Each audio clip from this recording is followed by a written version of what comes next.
ഇസ്രായേലിലുള്ള മുഴുവൻ കുട്ടികളെയും കൊല്ലണം എന്ന് പറഞ്ഞു അല്ലെ? ബനു ഇസ്രായേലിൽ പിറക്കുന്ന എല്ലാ ആൺകുട്ടികളെയും കൊല്ലണമെന്ന് അയാൾ പറഞ്ഞു. അതെന്തിനാ പറഞ്ഞതെന്നറിയോ? അയാൾക്ക് എതിരാളിയാകാൻ ഒരാൺകുട്ടി വരുന്നുണ്ട് എന്നുള്ള പേടിയായിരുന്നു. ആണല്ലോ അല്ലേ?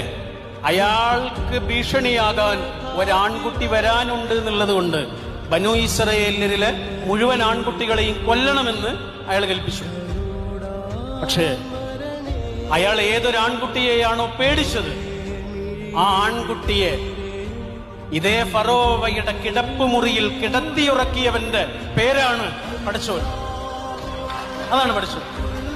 ഏതൊരാൺകുട്ടിയെയാണോ അയാൾ പേടിച്ചത്, ആ ആൺകുട്ടിയെ അതേ ഫറോവയുടെ കിടപ്പുമുറിയിൽ കിടത്തിയുറക്കിയവന്റെ പേരാണ് പടച്ചോൻ. ആ പടച്ചോനിൽ പിടിച്ചവരുടെ പേരാണ് ഗസയിലെ മനുഷ്യർ. അതാണ് ഒരു നെതന്യാഹുവിനും പേടിപ്പിക്കാൻ കഴിയാത്ത വിധം ഉശിരുള്ള കണ്ണുള്ള മനുഷ്യരുടെ പേരാണ്. തീരാത്ത ധൈര്യമുള്ള മനസ്സുള്ള മനുഷ്യരുടെ പേരാണ്.